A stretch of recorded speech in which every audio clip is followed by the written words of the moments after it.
Bharatiya Janata party के लोग एक लाल टोपी से घबराते हैं और दूसरा लाल सिलेंडर से। हम ऐसा कर सकते थे कि हम अमेरिका पे सैंक्शन लगा दें। तभी तो फिर आप स्वीकार कर लीजिए कि विश्वगुरु नहीं है हम। केवल विश्वगुरु हम इसलिए क्योंकि हम विश्वगुरु हैं, हमने लिख लिया इसलिए विश्वगुरु हो गए। शंकराचार्य जी को किसी सर्टिफिकेट की जरूरत नहीं है। उन्हें किसने सर्टिफिकेट दिया योगी होने का?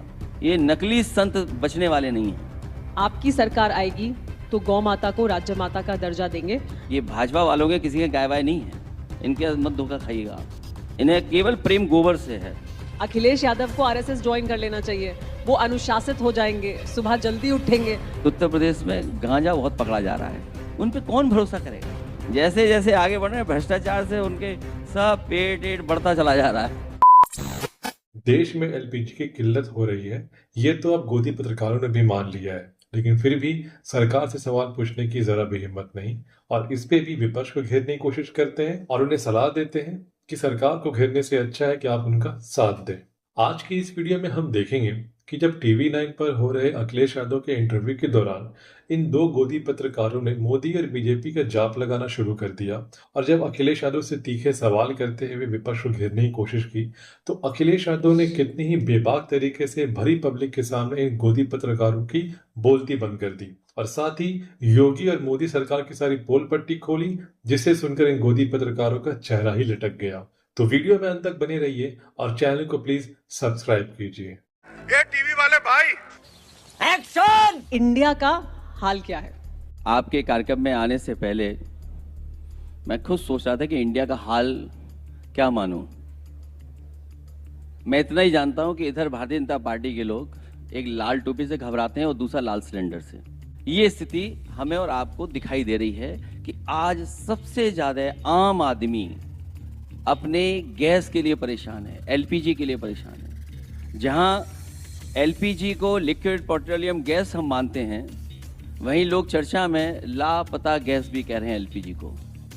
पूरी दुनिया इस वक्त किसी ना किसी युद्ध में फंसी हुई है, हर कोई परेशान है, लेकिन विपक्ष जब आरोप लगाता है तो ऐसा लगता है जैसे कि भारत की वजह से ही युद्ध हो रहा है। इस युद्ध से भारत का कोई लेना देना कहाँ है? हालांकि भारत के लोगों को बहुत बड़ा सपना दिखाया गया था कि हम विश्व गुरु बन जाएंगे। तो अगर हम विश्व गुरु को विश्व गुरु के रूप में माने तो भारत की जनता और खासकर विपक्ष तो ये उम्मीद कर सकता है कि हमारे विश्व गुरु रोक सकते हैं युद्ध। और भारत के लोगों ने देखा कि बिना प्रोटोकॉल के, बिना किसी मीडिया की तैयारी के सरकार के प्रमुख सांसद पाकिस्तान में उतर गए थे और इस बार इजराइल से लौटे तो युद्ध हो गया। तो अगर इजराइल से लौट रहे थे, ईरान में रुक गए होते तो शायद युद्ध नहीं होता। ये जवाब देना पड़ेगा आपको। ये आपसे जवाब मांग रहा है। ये जो समय है, जो युद्ध हो रहा है, वो वर्ल्ड क्राइसिस है, वो सिर्फ भारत का क्राइसिस तो है नहीं। इसमें तो सबको मिलजुल के काम करना चाहिए। ये तो एक बड़ा चैलेंज है। तो क्या यहाँ पर वो एकजुटता नहीं दिखनी चाहिए? और इसमें तो हम पीड़ित हैं ना, आरोपी कैसे हो गए? इसीलिए मैंने कहा कि जब आप दुनिया के सामने इतने बड़े देश के और सरकार चला रहे हैं, हर देश से आपके संबंध अच्छे हैं, तो आपकी भूमिका क्या होती है? आपकी भूमिका ये होती है कि युद्ध ही नहीं होता। युद्ध क्यों हुआ? युद्ध टाल सकते थे, तभी तो हम विश्वगुरु मानते किसी को। तो इसका मतलब केवल विश्वगुरु हम इसलिए क्योंकि हम विश्वगुरु हैं, हमने लिख लिया इसलिए विश्वगुरु हो गए। लेकिन विश्वगुरु की जिम्मेदारी भी तो थी कुछ। और मैं ये दावे के साथ कह सकता हूं, अगर विश्वगुरु वाकई विश्वगुरु होते तो ये युद्ध नहीं होता। अगर अमेरिका ने आपके ऊपर सैंक्शन लगाए तो आप भी तो आज कह सकते थे कि अगर युद्ध होगा और कहीं लोगों की जान जाएगी तो हम भी अमेरिका पर सैंक्शन लगा देंगे, कोई कारोबार अमेरिका के साथ नहीं करेंगे। हम ऐसा कर सकते थे कि हम अमेरिका पे सैंक्शन लगा दें। तभी तो फिर आप स्वीकार कर लीजिए कि विश्वगुरु नहीं है हम। एक जो स्वाभाविक सवाल है कि अगर तेल क्राइसिस है या गैस क्राइसिस है, जिसकी आप जिक्र कर रहे हैं कि सिलेंडर नहीं मिल रहा है, नहीं मिल रहा है, लोगों को दिक्कत हो रही है, लेकिन वो पूरी दुनिया में लोगों के सामने दिक्कत है ना। तो वो सिर्फ भारत के लिए नहीं है, हमें उससे निपटना है, उस क्राइसिस से। ठीक है, क्योंकि आपने भी तो फैसला लिया 14 किलो का जो सिलेंडर है वो 10 किलो का ही मिलेगा, तो आपने तो शुरुआत कर दी। कहीं ऐसा तो नहीं कि आप ये कहें कि अब रोटी का साइज भी छोटा कर लो आप। बात तो सही है। आपको नहीं लगता है कि शंकराचार्य, अविमुक्तेश्वरानंद और यूपी सरकार दोनों तरफ से इस विवाद को बढ़ाया जा रहा है, बेवजह बढ़ाया जा रहा है? ये अच्छा हम लोगों को भी नहीं लगा। और तब जब उत्तर प्रदेश के एक मुख्यमंत्री योगी हैं, उन्होंने पूज्य शंकराचार्य के साथ ऐसा व्यवहार नहीं करना चाहिए था। पूज्य शंकराचार्य को अपमानित नहीं करना चाहिए था। सही में। क्योंकि पूज्य शंकराचार्य जी का अपमान हुआ, इसलिए हम सब सनातनी लोग उनके साथ खड़े थे। कोई कल्पना कर सकता है कि जो हमारी सदियों से परंपरा बन रही, वैदिक समय से परंपरा रही कि शंकराचार्य लोग स्नान करने जाते थे गंगा में, लेकिन पाबंदी लगा दी, रोक लिया। पुलिस प्राइवेट ड्रेस में आकर के धक्का मारती रही, उन्हें अपमानित होना पड़ा। उनके फोटो, उनकी चुटिया खींच ली गई, चुटिया खींच करके मारा गया, उन्हें अपमानित किया गया। और ये तो कुछ नहीं, जिनका सम्मान करना चाहिए था, उन्हें आप सम्मान भेज रहे थे। आप सर्टिफिकेट मांग रहे थे कि शंकराचार्य जी को सर्टिफिकेट किसने दिया? शंकराचार्य जी को किसी सर्टिफिकेट की जरूरत नहीं है। और फिर उन्हें किसने सर्टिफिकेट दिया योगी होने का? उनका योग तो हमने, आपने सबने देखा है, जब वो एक टांग पर योग कर रहे थे। भाई यहाँ पे क्या हो रहा है? भाई यहाँ पे क्या हो रहा है? भाई ये कहाँ फंस गया भाई मैं?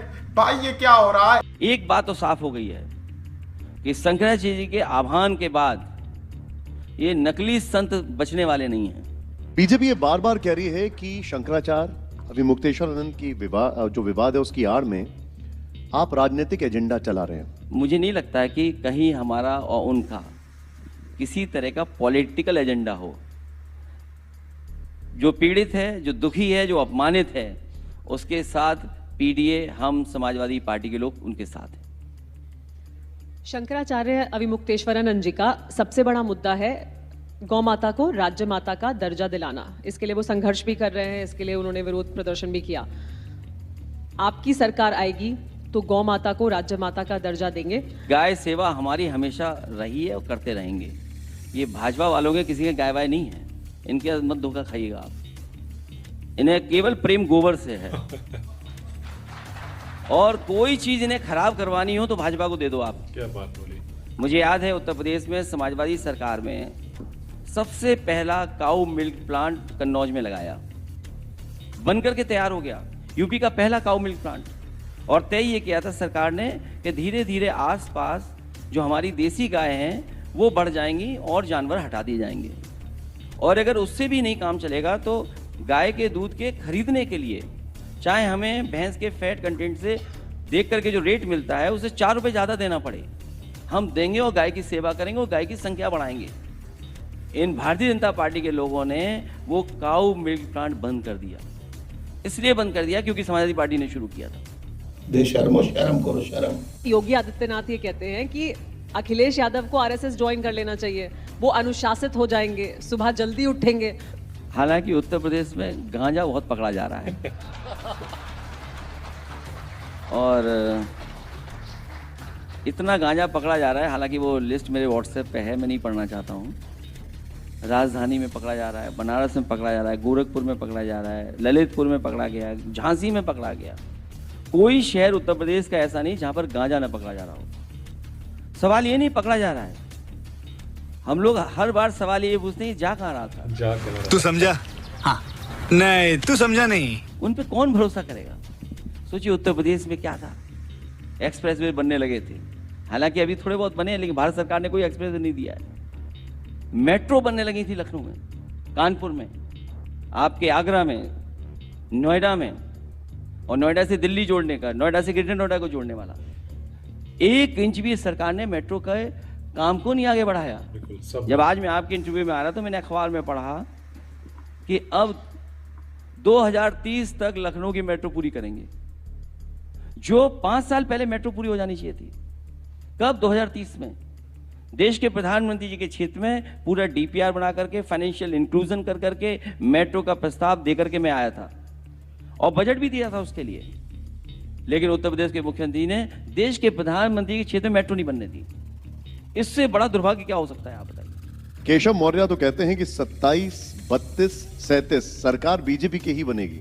आप समझ ही नहीं पा रहे हो, वो अपने कुर्ते का साइज बता रहे हैं। 27, 32 और क्या 37 वो अपने कुर्ते का साइज बना रहे हैं। जैसे जैसे आगे बढ़ रहे हैं भ्रष्टाचार से उनके सब पेट बढ़ता चला जा रहा है। मुख्य चुनाव आयुक्त को हटाने के लिए मुहिम चलाई जा रही है, उससे क्या मिलेगा? उन्हें अपनी क्रेडिबिलिटी साबित करनी चाहिए। इलेक्शन कमीशन बीजेपी से मिलकर के भेदभाव करता है। हमारा बाई इलेक्शन लूट लिया गया, पूरा लूटा गया। पुलिस ने वोट डाला, इलेक्शन कमीशन ने क्या किया? हमने कहा कि सीसीटीवी निकलवाइए, आपको पुलिस मिल जाएगी प्राइवेट ड्रेस में। एक एक व्यक्ति ने 6-6 वोट डाले। कौन सा प्रिसाइडिंग ऑफिसर होगा, कौन अधिकारी बूथ पे जाएगा, ये एडमिनिस्ट्रेशन ने तय किया। लेकिन चुनाव आयोग ने कुछ सुना नहीं। क्यों नहीं सुना चुनाव आयोग ने? रामपुर का सबसे ज्यादा चुनाव लूटा था उन्होंने।